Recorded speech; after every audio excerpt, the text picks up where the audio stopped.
And good day mga kabebs! For today's video is magkakaalaman na cause it's card and recognition day sa mga anak ko. Super excited ako for my grade 1 kasi yung first quarter hindi siya nakuha as one of the honor students.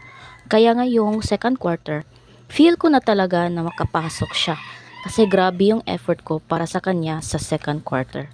Nag-study kami at gumawa ako ng mga answer sheets for him to answer. At always ko siyang gipaskan ng mga notebooks niya from the start of second quarter to the end. At ito na mga kabebs, papasok na tayo sa silid-aralan ng anak ko. Oh, super excited yan. Kasi gusto rin niya malaman kung pasok ba siya sa honors. Kasi sa first quarter, hirap na hirap siya. Di ko kasi siya tinulungan. Akala ko makaya niya, pero hindi pala. Yung nakita ko na maliit ang makuha niya, sabi ko, "Ay anak, nahirapan ka. Mag-study na tayo at mag-review palagi para mabawi natin yung grades mo. Tulad ng kuya mo." At yun, namomotivate ko siya. At palaging may kondisyon ang lahat ng mga hinihingi niya. Sabi ko, sa kanila kapag malaki ang grades nila, at pasok sa honors, magja-Jollibee kami. Wow, motivated ang mga person. And here we go mga kabebs. Nag-start na si teacher. Kaya let's go at makinig na.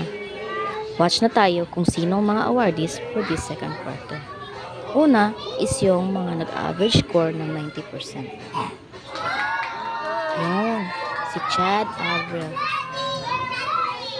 Yung nag-average score ng 90%.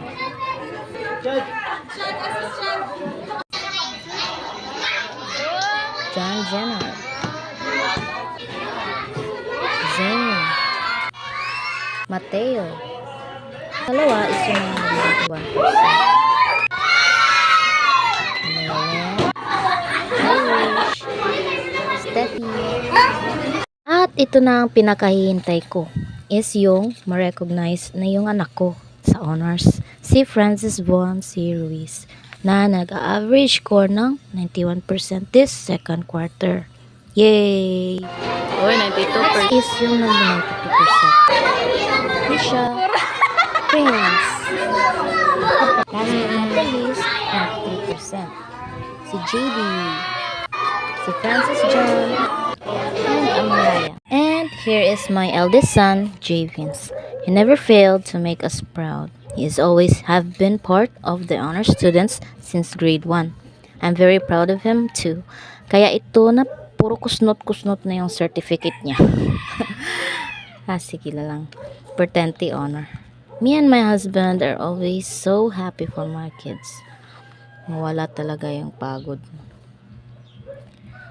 At ito na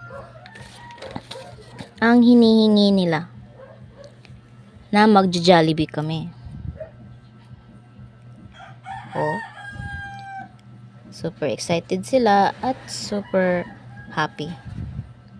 And worth it ang kanilang pinaghihirapan. Kaya kahit mahirap lang kami, gagawin namin ang lahat para maibigay namin ang mga gusto nila.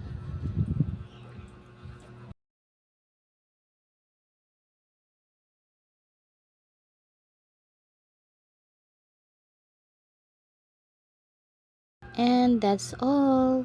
Thank you for watching.